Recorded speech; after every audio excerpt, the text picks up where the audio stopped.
The sudden tragic death of Australia's Prime Minister Harold Holt has shocked the nation and the entire world. Drowned by the sea he loved so much at Cheviot Bay in the Portsea area of Port Phillip Bay, the mystery of his disappearance will probably never be established with certainty. In these waters, he had frequently undertaken spearfishing expeditions. The sheer exhilaration of the sea, he called it, had completely captured him and was to hold its grip to the very end. Within minutes of his being swept away, emergency rescue operations were in action. Commercial and service helicopters searched the rocky coastline, which because of the heavy seas and strong currents is inaccessible by any other means.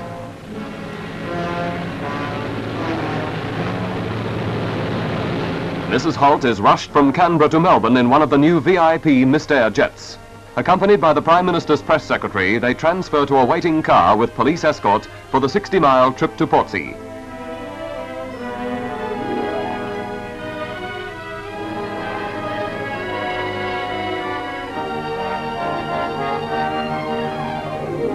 By late afternoon on the day of the disaster, the search force of police, service personnel and civilian life-saving units had swelled to 400, including 6 helicopters.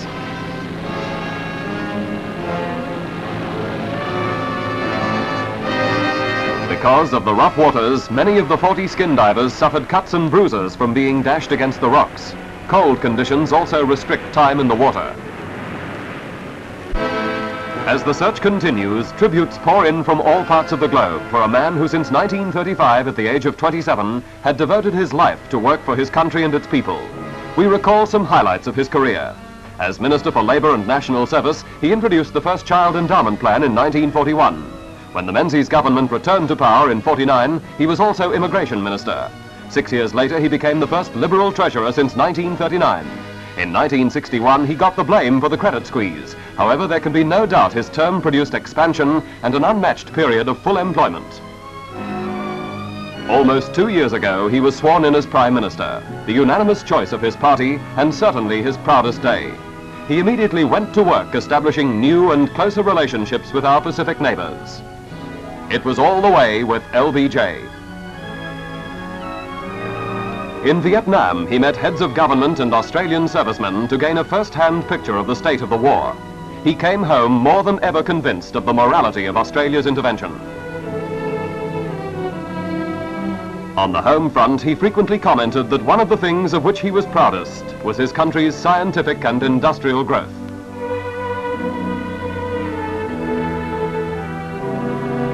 But in his 23 months as Prime Minister, it was away from home that his work achieved most, gaining new stature for Australia in overseas eyes. Despite dissent over common market differences, his dealings with British Prime Minister Wilson won him new friends.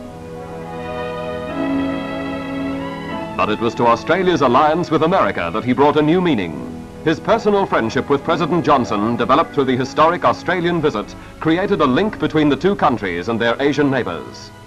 Perhaps the President's own words express all of our feelings at this tragic hour. I found comfort in his friendship and strength in his partnership.